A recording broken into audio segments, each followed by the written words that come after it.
اسرائیلی parliament نے فلسطینیوں کے خلاف ایک اور متنازع قانون منظور کر دیا ہے۔ نئی قانون سازی میں اسرائیلیوں پر حملہ کرنے والے فلسطینیوں کے لیے سزائے موت لازمی قرار دے دی گئی۔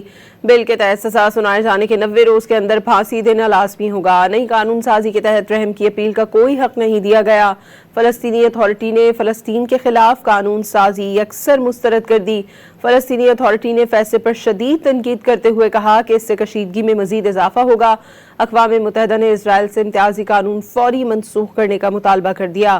اقوام متحدہ کی جانب سے سزائے موت کے فیصلے کی شدید مخالفت کرتے ہوئے کہا گیا کہ نئی قانون سازی بین الاقوامی قانون کی سنگین خلاف ورزی ہے۔ حماس نے اسرائیل کا سزائے موت کا نیا قانون غیر انسانی قرار دیتے ہوئے کہا کہ یہ اسرائیلی دہشت گردی کی پالیسی کی عکاس ہے۔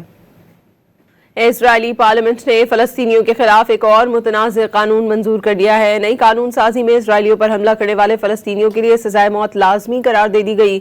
بل کے تحت سزا سنائے جانے کے 90 روز کے اندر پھانسی دینا لازمی ہوگا۔ نئی قانون سازی کے تحت رحم کی اپیل کا کوئی حق نہیں دیا گیا۔ فلسطینی اتھارٹی نے فلسطین کے خلاف قانون سازی اکثر مسترد کر دی۔ فلسطینی اتھارٹی نے فیصلے پر شدید تنقید کرتے ہوئے کہا کہ اس سے کشیدگی میں مزید اضافہ ہوگا۔ اقوام متحدہ نے اسرائیل سے امتیازی قانون فوری منسوخ کرنے کا مطالبہ کر دیا۔ اقوام متحدہ کی جانب سے سزائے موت کے فیصلے کی شدید مخالفت کرتے ہوئے کہا گیا کہ نئی قانون سازی بین الاقوامی قانون کی سنگین خلاف ورزی ہے۔ حماس نے اسرائیل کا سزائے موت کا نیا قانون غیر انسانی قرار دیتے ہوئے کہا کہ یہ اسرائیلی دہشت گردی کی پالیسی کی عکاس ہے۔